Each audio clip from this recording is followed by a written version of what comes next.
Hello మిత్రులారా! So, అమ్మ వాళ్ళ ఇంట్లో గురుచరిత్ర పారాయణం చేసుకున్నది. సో, అప్పుడు తీసిన వీడియో నేనైతే ఇప్పుడు షేర్ చేస్తున్నానండి.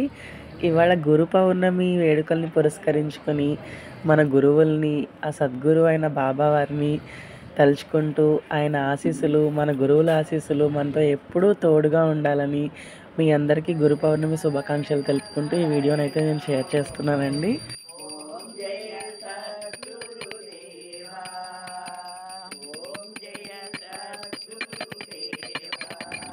బాబావారి హారతి ఇస్తున్నారు కదా, సో మీరు కూడా హారతి తీసుకోండి.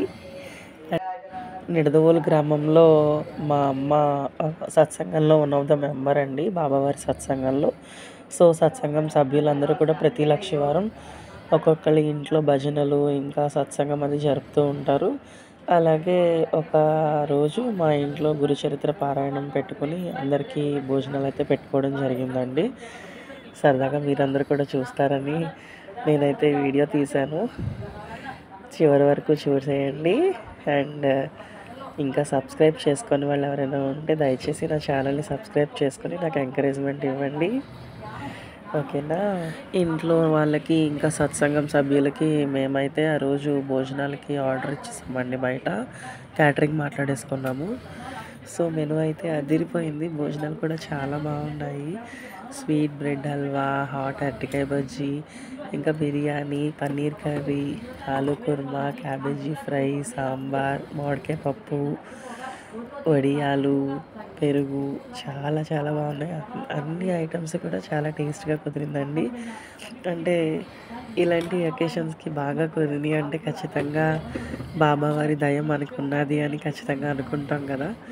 లిమిటెడ్గా అయినా చాలా టేస్టీగా ఉన్నాయండి, చాలా చాలా బాగున్నాయి. బీరకాయ పచ్చడి, రైతా, పెరుగు. ఇంకా మా ఇంట్లో ఇలా సత్సంగం అప్పుడు నేనైతే ఉండను కదా, ఇప్పుడు అమ్మ చేసుకుంటుంది. కానీ నేను చాలా రేర్గా ఉంటాను, ఎందుకంటే నేను రాజమండ్రిలో ఉంటాను, మాది నిడదవోలు. సో లక్కీగా ఒకసారి నేను ఉన్నానని ఇదంతా వీడియో తీశానండి. సరదాగా మీరు అందరూ చూసి ఎంజాయ్ చేయండి.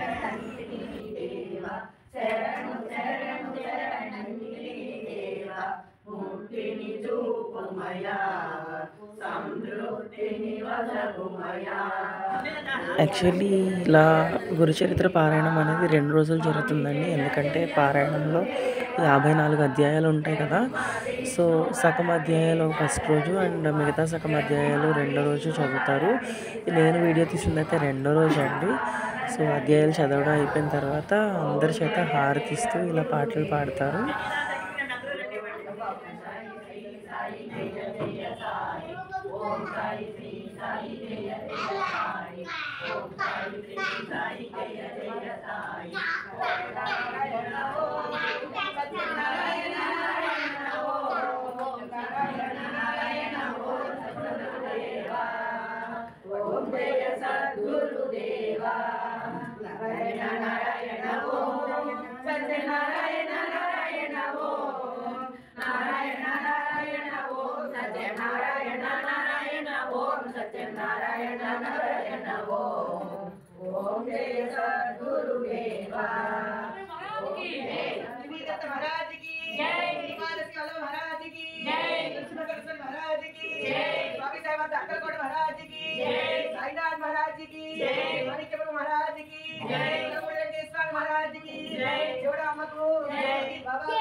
సో బాబావారి హారతి అనంతరం బాబావారికి అక్కడ పెట్టిన ఐటమ్స్ అన్నీ కూడా ఒకసారి నివేదన చూపించి భోజనాలు అయితే ప్రారంభించేశారండి. సో సత్సంగం సభ్యులందరూ కూడా భోజనాలు తిని చాలా టేస్ట్గా ఉన్నాయి, చాలా బాగున్నాయి అని చెప్పారు. అంటే మన ఇంట్లో భోజనాలు పెట్టినప్పుడు బాగున్నాయి అన్న మాట చెప్తే మనకి చాలా ఆనందంగా ఉంటుంది కదా. సో అది అయిన తర్వాత అందరికీ మా అమ్మ తాంబూలం అదే ఇచ్చి ఆ కార్యక్రమాన్ని చాలా సక్సెస్ఫుల్గా అయితే కంప్లీట్ చేసామండి. Once again happy